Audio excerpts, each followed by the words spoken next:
Hello po mga kalingap. So, nag-mix po tayo, no? Ito po yung pang finishing na mixing.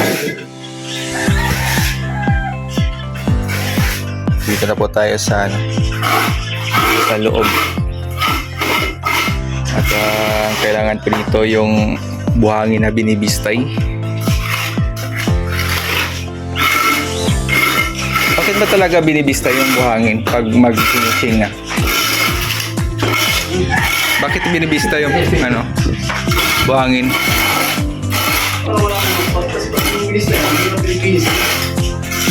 Kumaga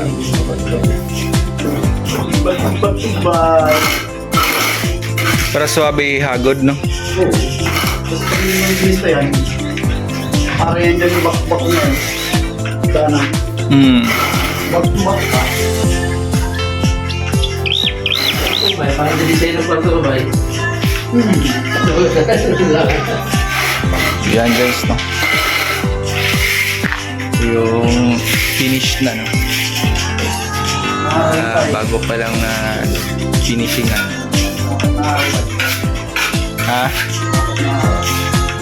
Actually, ano pa po ito? Nung pag-finishing nila, dalawang araw pa ngayon. Kapon nagsimula doon, no? Si Gary lang pong nag-ano niyan. Siya lang mag-isa. Siyempre may mga abang na din dyan. Yan yung tinitiktikan ni GR. Yung mga outlet natin. Murang kami ka. Tsaka sa mga saksakan.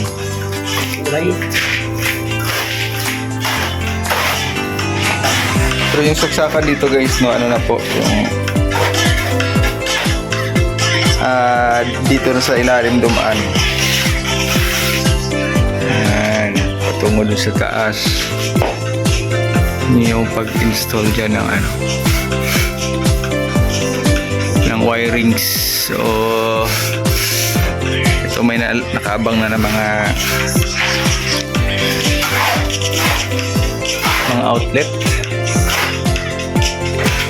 So, kasi pag ito inabangan ng mga outlet tapos finishingan mo, ako mahirapan tayo dyan.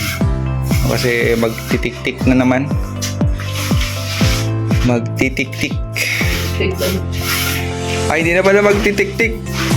Yung grinder na talaga. Oh.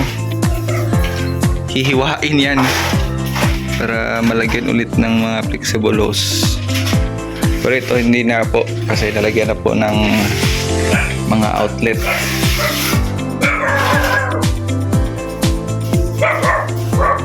Bago i-finish, titiktikan mo muna yan.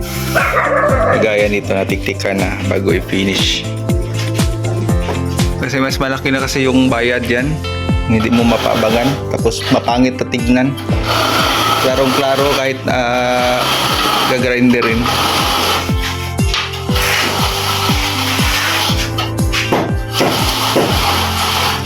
Yan pala yung niya, no? Itong aluminum steel na ito. Talagang malaking bagay pala yan sa pag-finishing. Ginagawa nila, ihahagod nila. Hagod.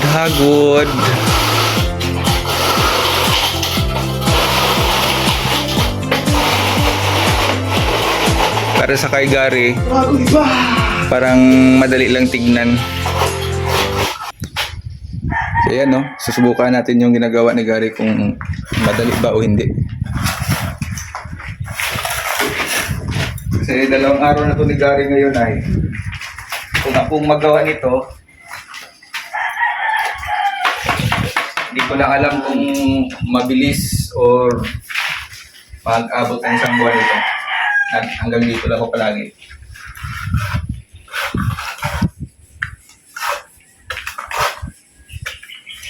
Ay, yung lagkit, oh.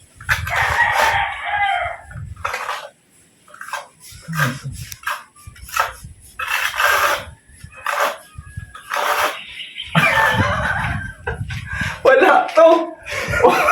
Hindi makinis! Ang bira yan. Tatagilid mo ba? Tatagilid mo yung... Marila. Parang ganito pala, ano? Pero yun nga, pag wala kang experience ng ganito, hindi mo talaga mapiperfect ang pag-finish. Oh.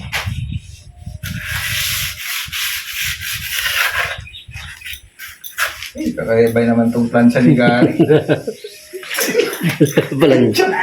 Plancha ni Gary, oh. Tignan mo yung gawa ko. Wala. Hindi perfect, guys. Finishing na po. No? Eh, pagkatapos ng finishing dito lahat, doon na po instead of skim coat, flat latex. Tapos ng flat latex, kasi kulay puti din yung flat latex eh. Tapos ng flat latex, liha. Liha tayo. At kasunod po ng liha ay lalasunin ang boysin na panglason, guys. Ipapahid dyan.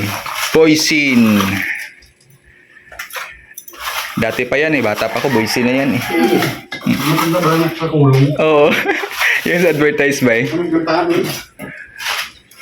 Basta yun eh, boysin yun eh, na advertise. So pagkatapos na paglason dyan, ay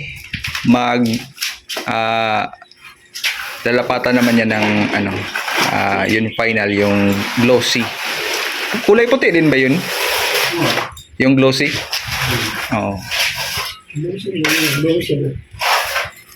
Tapos pag ma-finish na yun sa glossy, ano tawag dyan sa gilid nga? Yung pintura dyan sa gilid. Ano yun? Ano? Signboard? Ano man? Manila to Dait? Signboard? Ano nga yun dun sa baba? Ano? Hindi mo na. Hindi, Baseboard! Oo, baseboard, guys. Magandang tignan. Signboard ng... Hindi pala signboard, baseboard pala.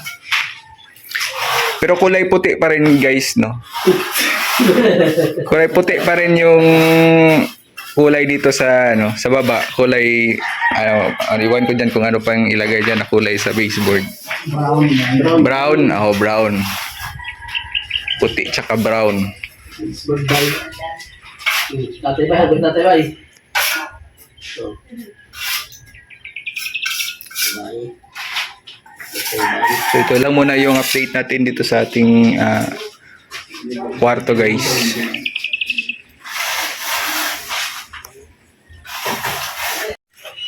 Shoutout po sa Team Kalingap at viewers. Maraming salamat po sa suporta nyo po sa King Mountain Channel, Kuya Rex Vlog. At binabati ko po kayo. At ako po nagpapasalamat na sa pagsuporta sa Mountain Channel ko. Happy 19K subscriber. Maraming salamat po talaga sa inyong lahat, guys. Tuloy-tuloy lang po tayo. More power. And God bless po sa ating lahat, guys. At syempre, lubos po ako nagpapasalamat sa ating major sponsor, Mami Inday Guapa, Ate Ethel, at sa mga anonymous sponsor at mga katuwang po sa pagpapagawa natin ng ating ng aming pinapangarap na bahay. So tuloy-tuloy lang po tayo, guys. Ingat po tayo lagi. At kung saan man tayo naroroon,